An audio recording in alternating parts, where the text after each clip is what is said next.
Breaking news updates. Tinapik ng Ginebra si Tony Bishop bilang import ng Commissioner's Cup.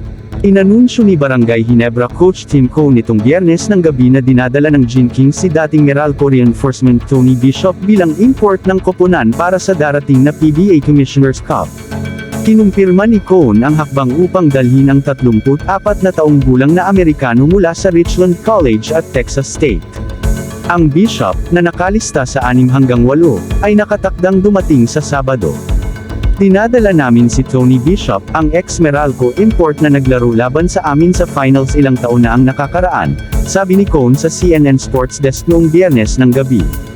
Pinangunahan ni Bishop ang Meralco Bolts sa 2021 PBA Governors Cup Finals, kung saan kalaunan ay yumuko sila kina Justin Brownlee at Gin Kings sa 6 na laro.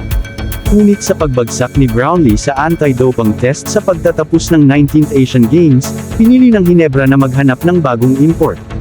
Ang 35 taong gulang na si Brownlee ay nagpositibo sa carboxy-THC, isang sangkap na nauugnay sa paggamit ng marijuana. Inamin ni Coe na binigyan ni Bishop ng mahirap na panahon ang Gin Kings sa kanilang Governors Cup Final Series 2 taon na ang nakararaan. He was the same guy we had such a tough time with, a tough time defending because he was so versatile and so level-headed. We can't get under the skin, said the PBA's all-time winning coach.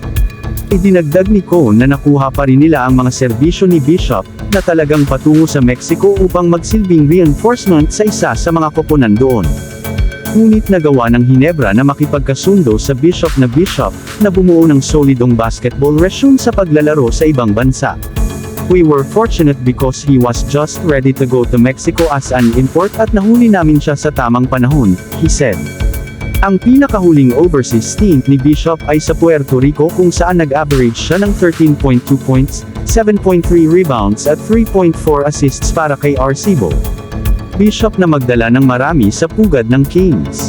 Manila, Philippines, mahirap sundin ang Justin Brownlee effect, ngunit handa sa malaking hamon ang import ng Barangay Ginebra na si Tony Bishop.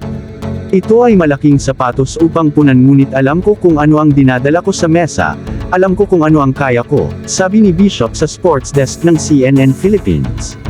Si balik import Bishop ay tinapik para palakasin ng Gin Kings sa darating na PBA Season 48 Commissioner's Cup kung saan nahaharap si Brownlee sa suspension dahil sa issue ng doping mula sa Asian Games noong nakaraang buwan sa Hangzhou, China.